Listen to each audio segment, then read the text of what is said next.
27-year-old Rajah McQueen was last seen driving her car near a busy gas station on the east side of Cleveland. Just a few hours later, her car spotted again, but with bullet holes and missing hubcaps, her license plate gone, and someone else behind the wheel. And we're not gonna stop looking for it the way it goes. Nope. More than 1 year later, Rajah's disappearance is still a mystery. What happened to her that summer day? Where is she now, and who was driving her car? The analyst in this particular case was able to identify the car as it moved through the city up to a certain location where, the car is not seen again. Investigators continue to track down every lead, and as each day passes, their urgency grows. They believe someone out there knows something. I would stress for that people to have, the courage to maybe step forward, especially if it is, if you know something. It's an active case, a case they could be close to solving, but they need your help. We will never, ever give up on this case. And we're going to solve what happened to Rajah. Find out what evidence detectives have in her suspicious disappearance and why they believe someone out there can help them bring Rajah home. We're sitting down with the local detective and FBI agent working this case to take you inside the investigation. I'm Sara Goldenberg. You're listening to Dark Side of the Land.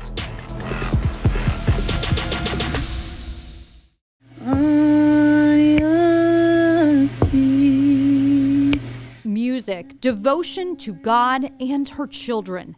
That's what lifted up Rajah McQueen. I wanted God to use me as a voice to just be able to share with the world my testimony. A mother of two, she's been through some tough times, but she kept on singing. Until June 26, 2021, when the music stopped. This has been a hard year. It's not been easy on anyone, and we're trying to just go forward. More than a year after she went missing, Rajah's family, including her sisters and cousin, haven't given up hope they'll see her again. I believe she's alive. I do. Where she's at, I don't know, but I have faith. Shamir said it the best way. She said we'll take her either way. At this point, we're just gonna take it either way we can get it at this point. We just want her back. Yeah. We just, my mom is sick, so, I feel like she needs some kind of closure for herself before, she gets to that point where she's not here anymore and won't get a chance to, find out what happened to her daughter. Yes. She deserves that. Yes, she deserves to know where her child is. Yeah. Yep. Dead or alive. Just a few months before they marked 1 year without her, they passed out missing person posters with investigators in the neighborhood where Rajah was last seen. Her smiling pictures now dot businesses and light poles around the east side of Cleveland. Her description sits underneath the photos. Rajah is 5'6", 133 pounds, African American with long black hair and brown eyes. She has several tattoos, including a half sleeve on her upper left arm featuring a woman holding a cross. She also has a butterfly tattoo on her chest and more tattoos on her right shoulder and thigh. Just before she went missing, Rajah was active on social media, posting videos of her singing and rapping, excited about a new album she released, full of dreams and love for her family. All of that gone in an instant. It's really unreal for me, and I don't know if even for all of us. It is, because this is stuff that you watch for me. One unsolved mystery. I know. Then you would never think that it would happen to you or your family member. Rajah's family has been working with Cleveland police to try to bring her back home. I sat down with the investigators on the case for a conversation on where the investigation stands. I am Detective Kevin Callahan. I work at the Cleveland Police 4th District. I've been on the division for 27 years, and I've been investigating missing people in the 4th District for approximately 14 years. And my name's Andy Burke. I'm a special agent with the FBI here in Cleveland. I've been assigned to the Cleveland field office for 16 years. I spent a little bit of time at our headquarters in the Violent Crimes Against Children unit, supervising that program. And then for the last 5 years or so, I've been detailed to the Cleveland Police Homicide Unit. Special Agent Burke also works on missing persons cases. It's a partnership between local and federal agencies they say strengthens their investigations. Detective Callahan and Special Agent Burke walked us through the missing persons case of Rajah McQueen. This started back in June of last year. On June 30th, Rajah's cousin made a missing person report saying they have not seen or talked to Rajah since June 26th, roughly. It's very uncommon for her. She's very close with her family. She's got several sisters and a brother, as well as her extended family, such as her cousin. They're very close, church-going people. So for her not to be able to in contact with anybody in her family set off alarms for the family, so they ended up making the report on June 30th. We started investigating that as the Cleveland Police immediately, and then during the course of this investigation, we were able to, through the use of our real-time crime center cameras, see video of Rajah and her car on the morning of the 26th, and we're able to follow that car and the movements of that car until, which is roughly about 9:30 in the morning on June 26th, where we initially picked up the car with Rajah, all the way until roughly around 12:30 in the afternoon, where it's the last true sighting of Rajah and or her car. And that is pretty much what we've been doing now for the last year, following different information, different leads that we got, and follow up on the video and those sorts of things. And was she last seen at a gas station? Is that correct?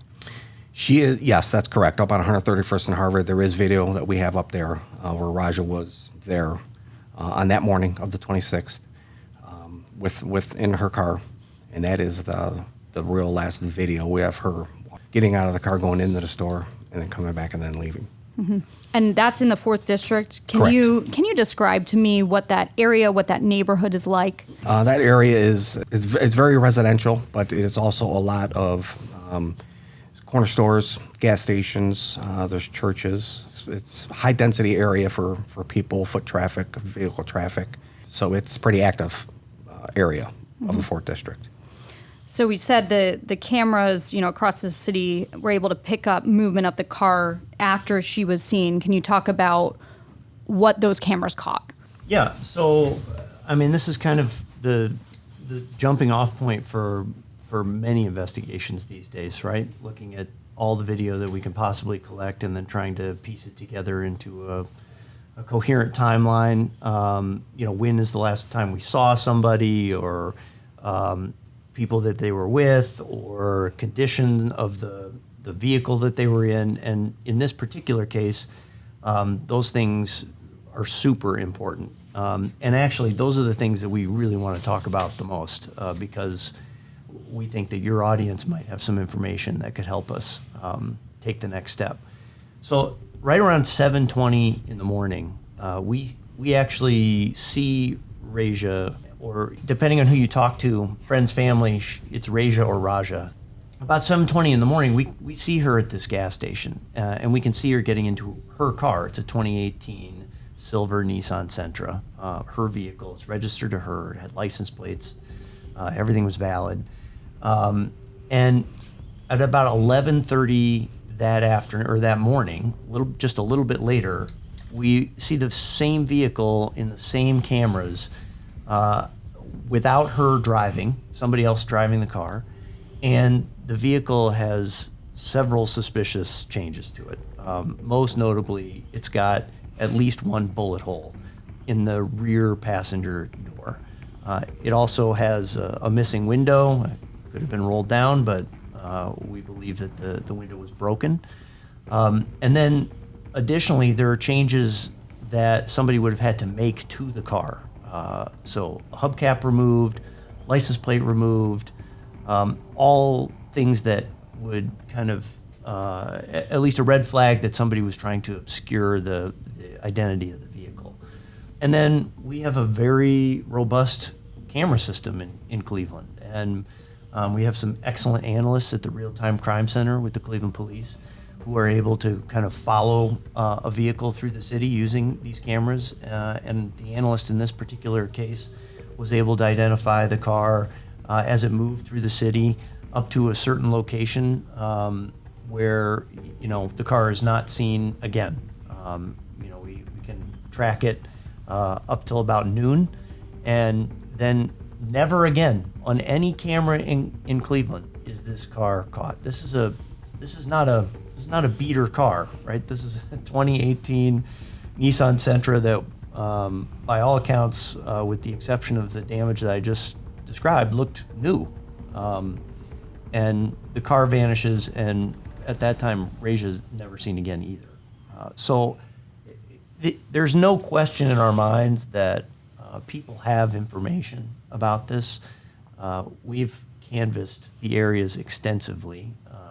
The FBI, in this case, is offering a $25,000 reward for information about that car or where that car went, as well as information about where Rajah may be. But despite that, there's some hurdle that somebody has not yet been able to get over to come forward with information. So this is a red flag when you see that the car has changed in appearance since she was last seen in it. Certainly, right. I mean, and we're talking about a very short period of time. Maybe it's not a red flag if the hubcaps are missing from 1 week to the next, but we're talking about 1 hour to the next. And especially when, the person that we're talking about here wasn't seen after that bullet hole appeared in the car. So were you ever able to track the car itself down or the person who may have been driving it? As we sit here today, we have not been able to track that car down. Despite a lot of effort, we have not. So again, at this point, time keeps ticking, and I know that's of the utmost importance in a missing persons case. Can you talk about how really every minute, every hour counts, and how important they always say the first 48 is? So at this point, as you pass that, what you're feeling. We've been working it since last June when this first came down. It is extremely important that the information and the assistance that we get from the community, that we do and will have and will follow up on everything that we do get. We're now a year and almost a half into it, but it hasn't. We haven't pushed it aside or anything like that, and we'll keep looking. And there is a good amount of things that we are still doing, and there's definitely information out there that people have that we feel very strongly that they have that would assist us in locating Rajah and or her car. Have you had any really good leads, any suspects that you can talk about at this point? In any case, there's in an active investigation, there are certainly things that every investigator would tell you they're going to hold back because it's important to the integrity of the investigation to not have every little detail out there. But in this particular instance, I think it's important for people to know that this investigation has direction. This is not just a case of somebody evaporating off the face of the earth. It has direction. It's just going to depend on one or a couple of people having the courage to come forward and talk to us about what they know and trust that we already have a lot of details. We talk to dozens and dozens of people in every investigation. And we've done that in this case. Many, many people have been interviewed. Many people have given some information. And some people are not talking to us. So this investigation, no different than a lot in that respect. But the message that we really need out there is that we're not super far off of this. We just need a little help, and somebody has got to have the courage to say, okay, I did hear this, or, frankly, and this has been the case in many investigations, sometimes it takes someone close to somebody with information to come forward to us and say, hey, I know that Kevin has this information because he told me in confidence, but he does not want to come to the police. He's afraid for, a variety of reasons that a lot of which are, justifiable, understandable reasons. But one of the things that we have prided ourselves on in the FBI and generally the law enforcement community here in Cleveland for a long time is our ability to maintain somebody's confidence, We would work with anybody to take the information they have anonymously, to keep it anonymous, to do our work without identifying the person that gave us that information. And in fact, this $25,000 reward does not require that somebody come forward and testify. You know, we're not going to put them on TV like the next sweepstakes winner, right? This can all be done anonymously. That's what we really need. And the clues that may solve this case could come down to Rajah's car she was last seen alive in.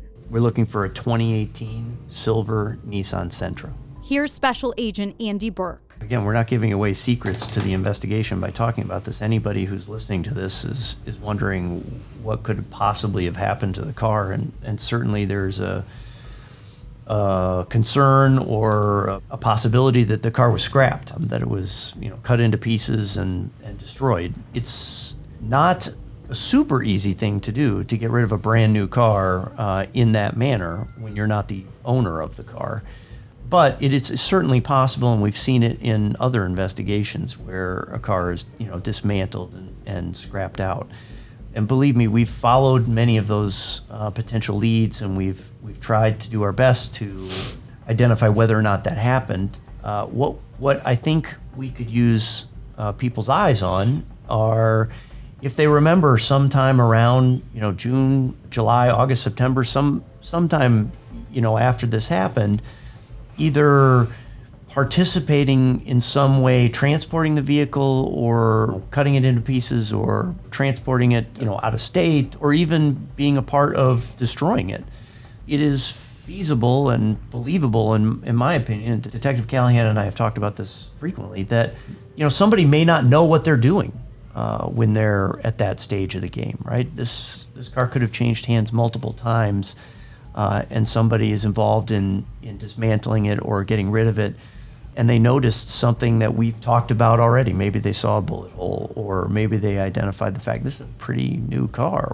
What's going on here? And maybe it just wasn't something that somebody felt strongly enough about to give us a call. Or maybe somebody listening to this now knows somebody who they heard that story from, who works at a scrapyard or something to that effect. Those are the people we want to hear from. This may be one missing persons case of dozens, even hundreds in the Cleveland area. But I can tell by talking with Detective Callahan and Special Agent Burke, they're dedicated to finding out what happened to Rajah McQueen. For investigating this case for so long now, what have you learned about Rajah as a person? I understand she's a mother. Yeah, Rajah was very, very close with her family. She was enrolled in Bible school at the time. She was actually home on break in summer, but they were moving into their summer break. Very close church going. She does have two small children, a 7 and an 8-year-old. So she was just, by all accounts, just a really good person. A very close-knit, tight family, and somebody that, that you or I would not be opposed to hanging out with, quite honestly. Beautiful singing voice. Yeah. She had a pretty significant social media presence, and posted videos of her singing. She was just like an electric person. She had just a wide-ranging character, loved by so many people.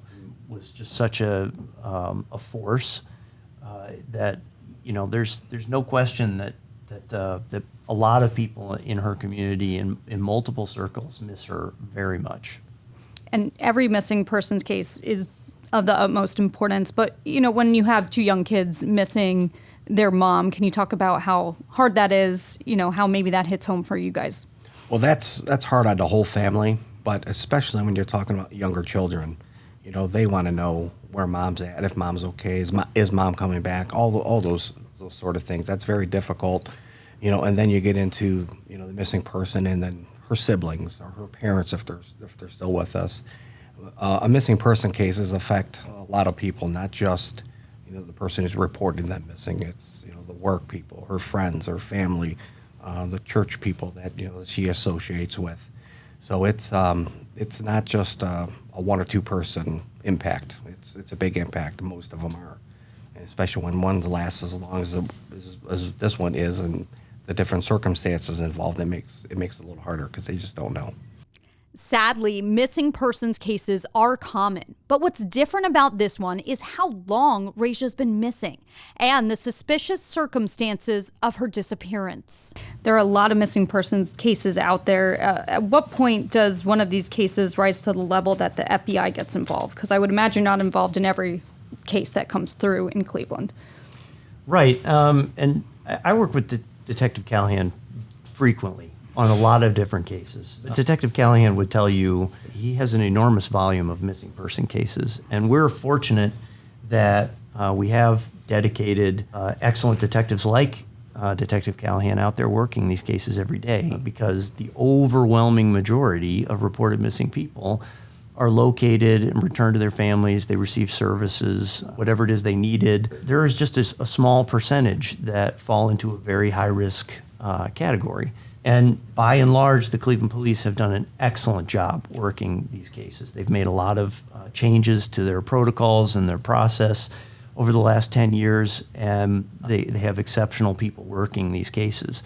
In some of these more rare circumstances where the detectives are kind of going through all of the steps that normally identify the location or whereabouts of someone, and they're coming up empty, that's when very early on, they usually start reaching out for one of us on the Violent Crime Task Force. And Detective Callahan and I have worked many, many cases together, most of which end up resolving very well. And often he's involving me really very early, more early, I guess, than maybe we would always take a case or be heavily involved in a case. But just to kind of start putting it on our radar, and then we can kind of assist in maybe a small way up front. And if that case, as it doesn't resolve and more things are done and suspicions grow about foul play, then that's when we start having a heavier presence. And FBI involvement means more resources to solve the case, more manpower, and more technical abilities. Still, when it comes to missing persons cases, agents trust the work Cleveland police detectives are doing on the ground, day in and day out. Each police district in Cleveland, there are 5, now has a missing persons detective.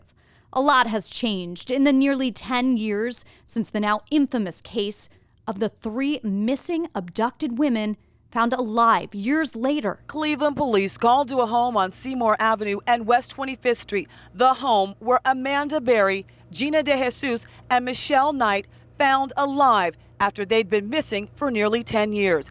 Our general police orders have changed drastically over the course of those 10 years. They're filed, labeled. Some of them are endangered, based on their age or their circumstances. And then we also have zone cards now that we didn't have 10 years ago.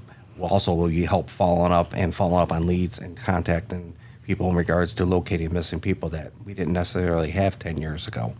So the missing persons in the division now is the utmost importance, quite honestly, and it's really taken seriously. And we do not close any cases at all until that person is located one way or another. Special Agent Burke testified at Ariel Castro's sentencing. People sometimes say to us in the course of our duties, like, if you would do your job, then I wouldn't have to give you this information. That was something we heard more in the past than we do now. But the reality is that is our job. Our job is to make somebody feel safe enough to give us the information that we need to take the next step in an investigation. And science and technology and video and all that can really only get you so far in a lot of investigations. So it's not as simple as just swabbing a door handle for DNA and solving a case. You need people to tell you how that DNA got there or where to look for it. And those are the things that we've received more support for, I think, over the last 10 or so years. People understand that it requires a community to come forward with suspicious information, tips, leads, things like that, in order for us to be able to put those pieces together. And I think when the community sees that evidence exists, it really exists, and Gina, Amanda, Michelle's case highlights that, right? The mere fact of their existence is the fact that evidence exists that a crime has been committed and that it's findable. And all we have to do as investigators is promise to never, ever give up. And we make that promise every day to ourselves and to this community. We will never, ever give up on this case. And we're going to solve what happened to Rajah. This case is 100% solvable, and we will get a resolution here. It may not come tomorrow, but our promise to the community is that it will come. We need the support. I would stress for that people to have, the courage to maybe step forward, especially if it is, if you know something that you might be related to, or know the person close, and you're afraid to give that information. And that, the FBI is offering that reward for $25,000. And as Agent Burke had mentioned, that is not just, you don't have to go to court. It's not for an arrest or an indictment or a conviction. It's just for the information to where either Rajah and or her car are located. Crime Stoppers is also offering a $5,000 reward, and I don't want to feel like we're throwing money at this whole thing. But for us to move forward, and like Agent Burke said, we will solve this case. We just need a couple of more details, and I would appeal to the community and to the public to reach out to us, because somebody definitely knows. The FBI set up a tip line dedicated specifically for Rajah's case. It's a voicemail. You can leave your information. We would love for you to leave information that would allow us to call you back or to make contact or ask follow-up questions. But your identity can remain completely anonymous. And the phone number is 216-583-5383. That's 216-583-5383. Or if somebody is more inclined, they can leave a tip for us at tips.fbi.gov. tips.fbi.gov. And Rajah's family continues to wait, hoping for that tip to come in that will give them answers. Her mother, children, sisters, and cousins have now gone 16 months without her. 19 News crews have continued to check in with her family for months. We really want her to come home. We really, we just miss her. Rajah's cousin Alicia feels like they've gotten closer. We have enough information to where we have a picture of what is going on, but there are still things that we don't know. She understands detectives on the case can't tell them everything they know. One mistake, and it could throw things off. I think that the detectives have been, and the people who have been helping have been extremely careful to not cross those lines, because the most important thing for them is a conviction. They're doing whatever they can to hold out hope. Answers are coming soon. And we're not going to stop looking for it the way it goes. Nope. We don't care how tired we get or how unreal y'all think it may seem to us, we're still not going to stop looking for it. That's right. Can you help find Rajah McQueen? Here's her description one more time. She's 5'6", approximately 133 pounds. She has black hair, brown eyes. Again, the FBI is offering a reward of up to $25,000 for information that leads to finding her, or the recovery of her missing silver 2018 Nissan Sentra. That tip line is 216-583-5383. You can also call Detective Callahan's desk directly at 216-623-3138. Rajah's family is counting on one of these tips to solve the case. Person, see something, know something, say something. Please. Someone out there knows something. Will they do the right thing and come forward? I'm Sara Goldenberg. Thanks for listening to Dark Side of the Land.